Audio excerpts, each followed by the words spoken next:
Alléluia. News de cette semaine. Un homme important, un président, est mort cette semaine. Vous l'avez vu, je pense. Ce n'est pas suffisant. Président d'un grand pays, d'une grande nation, d'un grand ennemi d'Israël. Le président iranien est mort en hélicoptère. Le rapprochement invite à être libre de le faire ou non. Il y a quelque temps, l'Iran a attaqué Israël, une attaque stérile, avec ses fameux 300 drones. Une attaque qui n'a absolument rien donné. Puis Israël a riposté, soi-disant une attaque qui n'a rien donné du tout. Si, l'attaque, je ne l'avais pas allé dans les news, a visé des points très importants de sites antimissiles. Premièrement, il n'avait plus de couverture. Israël n'a pas bombardé. Il a fait trembler ses ennemis.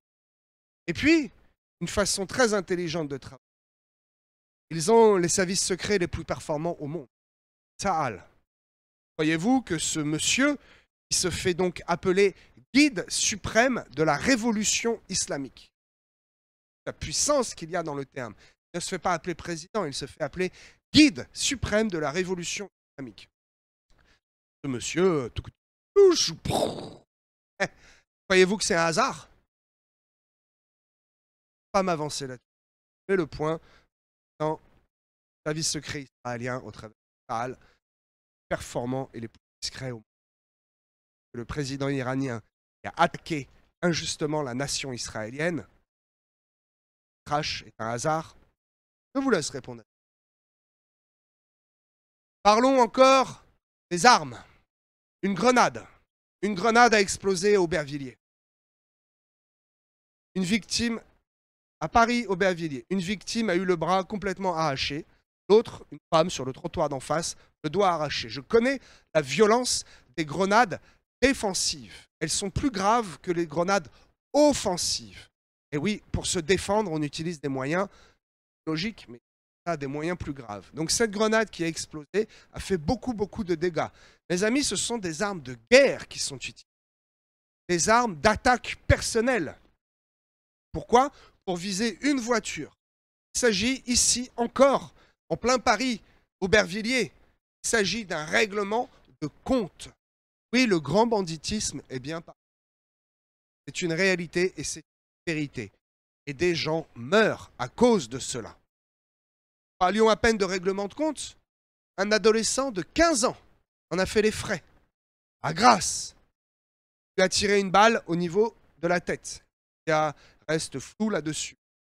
Puis ils se sont enfuis à leur bonne habitude depuis 15 à 18 ans que cette machine existe. Un gros scooter de marque, pas la marque, gros scooter, et le scooter a fini brûlé. C'est signé des gangs. C'est signé règlement de compte. Comment, à 15 ans, un enfant, à 22 heures, déjà, qu'est-ce qu'il fait, est victime d'un règlement de compte à Grasse, cette petite ville qui fabrique du parfum, cette grande ville qui fabrique des criminels à la chaîne. Je vous le dis, ok, grave. Parlons maintenant de prison. Les gens devraient être en prison. Ils ne le sont. Que s'est-il passé cette semaine dans la prison de Tulle?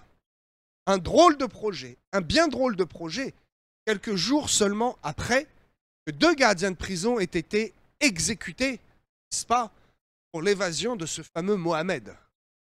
D'ailleurs, il avait pris 1 an et demi de prison, il a fait 1 an à jouer à la prison, n'est-ce pas, et il a choisi de ne pas les faire et de fuir toute sa vie, puisqu'il sera un criminel à perpétuité. Il ne recouvrera jamais la pleine liberté. Être en cavale, je vous le dis, c'est très compliqué. Bref.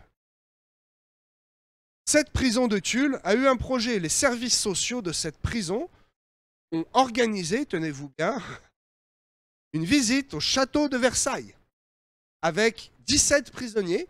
Et ils étaient prévus que ces prisonniers, condamnés pour de lourdes peines, passent la journée dans le château de Versailles et puis aillent pique-niquer, comme n'importe quel citoyen qui est honnête et paye ses impôts, dans le jardin de Versailles. Tout ça à vos frais. Et ce qu'il faut voir au travers de cette nouvelle, c'est que toi, mon ami, tu veux aller à Versailles, bon, prends un billet sur Internet, il y a une liste d'attente, long que mon bras, comme on dit. Alors que ces prisonniers passent devant tout le monde. Comme ils sont prisonniers, ils n'auraient pas fait la queue. Ils ont des billets VIP. Le problème, c'est que cette affaire a été médiatisée. La police s'en est mêlée en disant ce n'est pas notre autorité et nous nous en mêlons parce que cela va nous retomber dessus. Et on a des collègues qui sont morts. On ne veut pas. Comme l'affaire a été médiatisée, eh bien, merci Seigneur, heureusement, ce projet a été annulé. Souvenez-vous, il y a quelque temps, les prisonniers qui avaient le sourire jusqu'aux oreilles faisaient quoi dans la cour de la prison? Karting. Et oui, ce n'est pas un fake, c'est une réalité. Voilà ce que notre gouvernement laisse faire. Voilà ce que ces associations pro-criminelles réclament et obtiennent. Bien, cette fois-ci, ce n'a pas fonctionné. Heureusement. Le festival Cannes. Oh, quelle super belle escroquerie. Ouais, vraiment, hein. Je suis allé il y a 14 ans, déjà il y a 14 ans. Un beau mensonge. Mais alors aujourd'hui, quel beau tissu quel beau tissu de wokisme et de politique. Oui, c'est un festival woke et un festival politique qui a perdu absolument toutes les valeurs de l'art cinématographique. C'est juste un défilé de stars, de multimillionnaires et un étalage public de personnalités qui sont absolument au-dessus de toutes les lois et qui se fichent de absolument tout le monde, se fichent du petit peuple et qui défilent avec des robes Dior à 15-20 000 euros, des bijoux à plusieurs millions d'euros qui leur sont prêtés, bien évidemment. Et cela est un étalage public, une richesse qui ne concerne pas le peuple. Bien. Qui paye le Festival de Cannes? Faites-vous déjà. Ce sont vous-même, à hauteur de 50%. Puis les 50 autres pourcents sont des financements par les publicités, par la vente d'espaces publicitaires, etc. Donc ces millionnaires que vous voyez défiler tout fièrement, un mauvais cinéma de pire en pire, ils sont là pour promouvoir le wokisme et donner leur propre avis du haut des marches du Festival de Cannes. Ces gens-là, vous-même, mes amis, leur donnez l'occasion de s'exprimer et leur payez même leurs hôtels. Qu'est-ce que le wokisme? Je vais faire un jeu de mots. Woke. Enlevez le E. Cela donne un beau plat. Hein, le woke. On met un peu tout dedans. Toutes les idées débiles, tous les restes du frigo, toutes les choses dont personne ne veut, on met ça dans un wok, on le fait bien cuire et on vous le présente comme si c'était un plat raffiné. Et on vous le présente comme si c'était finalement la seule chose à manger et que vous n'avez pas le choix. Voilà ce qu'est le wokisme. On prend toutes les idées les plus farfelues et les plus tordues que l'on peut trouver. Tout ce qui va vous mener vers un chemin, une pensée de perversité qui va casser la nation, on vous le présente comme étant la seule voie obligatoire, comme étant le seul menu à prendre. Et n'allez surtout pas critiquer ces idées, parce qu'autrement on va dire « mais vous êtes transphobe ». Oh, je n'ai pas peur d'être. Je trouve que ce n'est pas normal. Je prends position. Et non, ce n'est pas la nouvelle génération et le troisième sexe. Dieu a créé l'homme et il a créé la femme. Il n'a pas créé tous ces trucs bizarres, transgenres. Absolument pas. Cela est un mensonge de Satan, mes amis. Et puis la dernière nouvelle, une excellente nouvelle. Un jour exceptionnel qui a commencé le 20 avril 1926. Une célébration. Aujourd'hui, nous célébrons cet événement de la fête des mères, de la fête des mamans. Et j'irai plus loin, la fête de toutes les femmes. Je vous l'ai dit tout à l'heure.